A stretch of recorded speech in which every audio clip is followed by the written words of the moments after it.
नमस्कार मुलांनो, मागील वर्गात आपल्याला खटले की अणू ही सर्वात लहान कण आहे. दोन किंवा अधिक अणू जोडले गेले तर काय होईल याची तुम्ही कल्पना करू शकता का?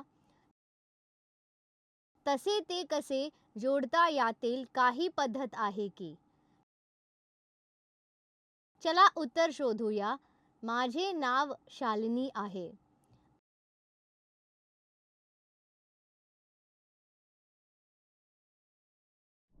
आठवा, अणू हा एकाग्या घटकाचा सर्वात लहान कण असतो जो रासायनिक अभिक्रियेत सहभागी होऊ शकतो आणि त्याचे सर्व गुणधर्म टिकवून ठेवू शकतो. अणू लहान आणि गोलाकार असतात आणि त्याचा व्यास नॅनोमीटरने मोजला जातो.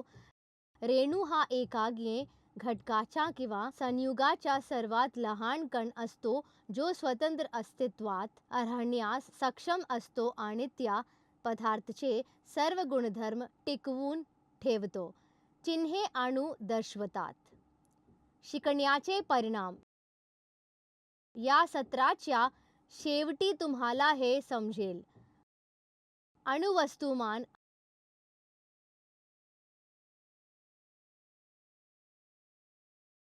अणुता आयना संयुजा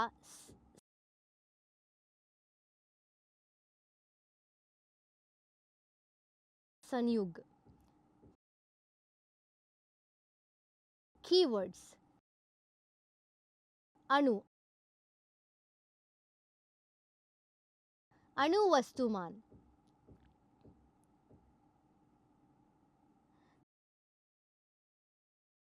कार्बन अणुत्व,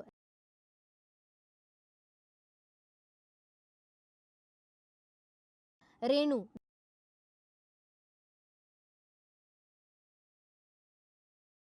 संयुग,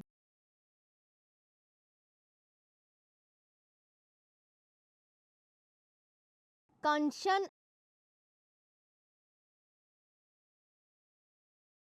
आयन संयुगे.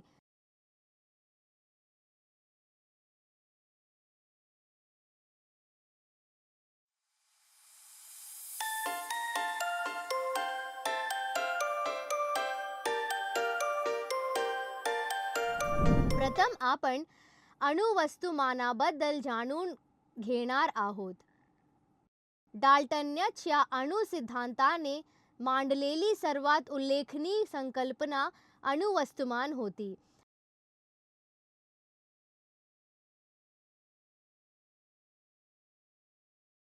अणू अत्यंत हलके आणि लहान असल्याने शास्त्रज्ञांना त्यांचे वस्तुमान मोजणे कठीण जाते. म्हणून अणूचे वस्तुमान इतर घटकाच्या प्रमाणित अणुवस्तुमानाशी तुलना केली जाते.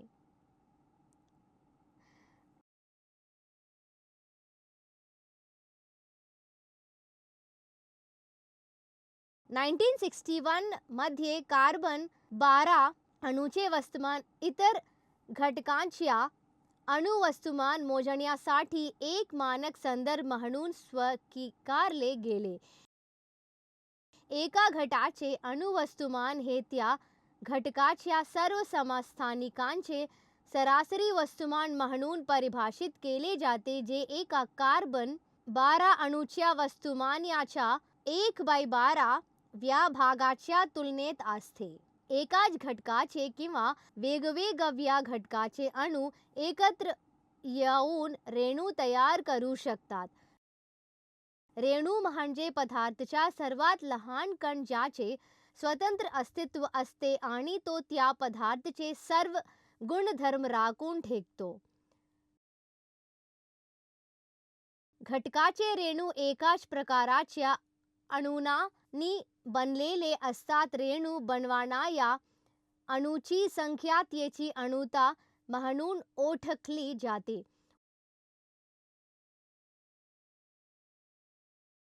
उदाहरणार्थ हायड्रोजनच्या रेणूमध्ये हायड्रोजनचे 2 अणू असतात. येथे अणुता 2 असते म्हणून ते द्विअणू असले. हिलियम He आणि आर्गन Ar एकच अणू म्हणून अस्तित्व असतात म्हणून त्यांना एक अणुता म्हणून ओळखले जाते.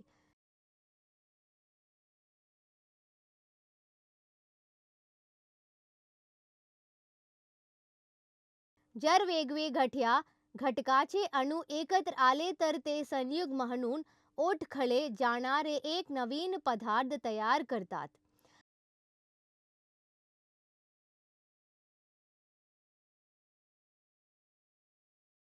धातू आणि अधातूपासून तयार होणाऱ्या संयुगामध्ये चार्ज केलेले कण असतात. चार्ज केलेले कण आयन म्हणून ओळखले जातात. ऋण चार्ज केलेल्या आयनाला आयन म्हणतात आणि धन चार्ज असलेल्या आयनाला कॅटायन म्हणतात. उदाहरणार्थ सोडियम क्लोराईड एक स्वतंत्र रेणू ज्यामध्ये धन चार्ज केलेले सोडियम आयन Na+ आणि ऋण चार्ज केलेले क्लोराईड आयन Cl असतात.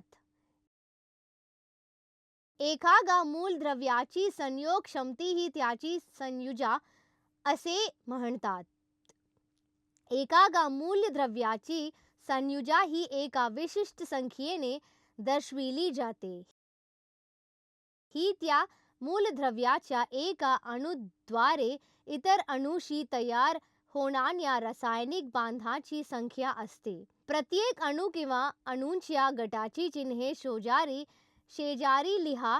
सहसा प्रथम कॅटायन आणि नंतर आयन रुक्मिणीकडे पहा. ते Na आणि SO4 आहे.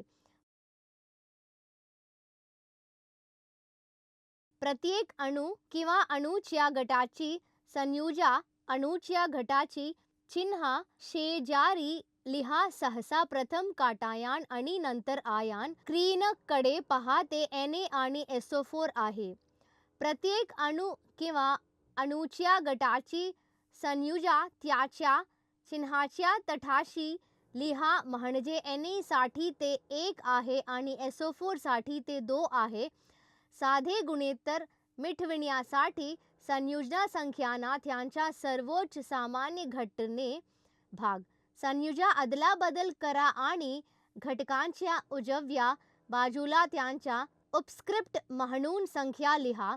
जर कोणत्याही घटकाला संख्या 1 मिळाली तर सूत्र लिहिताना त्याकडे दुर्लक्ष करा. जर एखाद्या घटकाला एकापेक्षा जास्त अणू असतील तर रेखांकन बंद करा. जर त्यात उपस्क्रिप्ट म्हणून 2 किंवा अधिक उल्लेख असतील. मॅग्नेशियम क्लोराईडचे दुसरे उदाहरण घेऊ. आपण प्रथम क्रिस्टलचे चिन्ह Mg2+ आणि त्यानंतर आयनचे चिन्ह Cl- लिहू. नंतर सूत्र मिळविण्यासाठी न्याचे शुल्क एकमेकांशी जोडले जातात. अशा प्रकारे मॅग्नेशियम क्लोराईडमध्ये प्रत्येक मॅग्नेशियम आयन Mg2+ साठी 2 क्लोराईड आयन Cl असतात. धन आणि ऋण शुल्क एकमेकांना संतुलित करतात आणि एकूण रचना तटस्थ असणे आवश्यक आहे.